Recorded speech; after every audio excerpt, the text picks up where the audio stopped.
John Wooden once said that failing to prepare is preparing to fail. So here's the test. Answer the following. Do you know where to find fresh water? How about shelter? Who would you trust in case of an emergency? 2012 is right around the corner, so you might want to start thinking about it.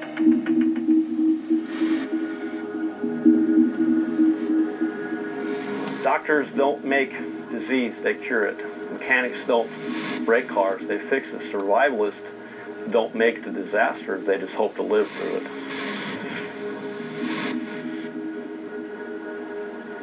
Frankie, you've actually prepared your entire life around surviving it? I have a group of people who feel as I do. It took me a long time to find these people, and now I'm comfortable with the fact that I've got 20 people that watch my back. So I can have all the guns and gears that I want, but I got to sleep sometime. It's easier when you have a group to take care of, you know. Someone chop the wood, someone to stand guard, someone to be the medic. They're going to be your best friends. People that think like you. Our mantra is we got your back. And if you're a member of my group and I tell you I got your back, that means if you perish, if you die, I'm coming for your wife and kids. They're going to be saved. And that's exactly what I expect from my people. It's a very military sounding thing. But it is. There has to be some kind of a structure. Someone has to be in charge, yeah. You're talking about essentially starting over with a new community. Right. Those people who would try to get into this alone by themselves, they got to wake up. They've really got to wake up. They're going to need help. They're going to need lots of help. So, Frankie, what are you doing to prep for this? We train every month. We plan. We strategize. We've marked every evacuation route out of this city. We have strategically placed the supply caches, food, clothing.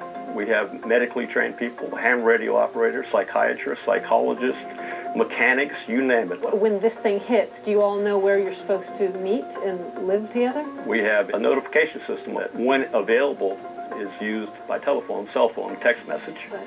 And one of our event triggers, in case the cell phones go down, we all have radios.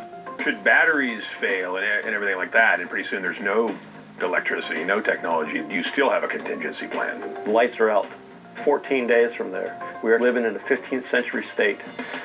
You have no power, you have no fuel, you have no place to get food, and we make our own. You make your own? Right, alternative energy sources and generators. That is awesome. Franke Schein's not satisfied with a couple of jugs of water and some canned food. He's talking about generating electricity.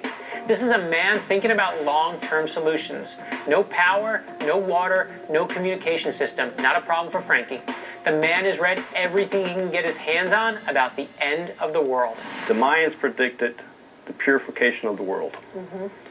Every other culture, race, even the Holy Bible, the Quran, the Torah, they all predict the end of the world right about the same time. Some of the language is different, but when you take all of the dots and connect them, they all lead the same thing. It's some big trouble. Let's assume for a minute that happened, a perfect confluence, a perfect storm, and, you know, my neighbors are really thirsty and really hungry. How many days until they become very dangerous people? 4 to 7. Can you even imagine the scenario if it played out like that in New York or Los Angeles? Devastation on a scale that would make Hurricane Katrina look like a cakewalk. On the next Big Shrimp In.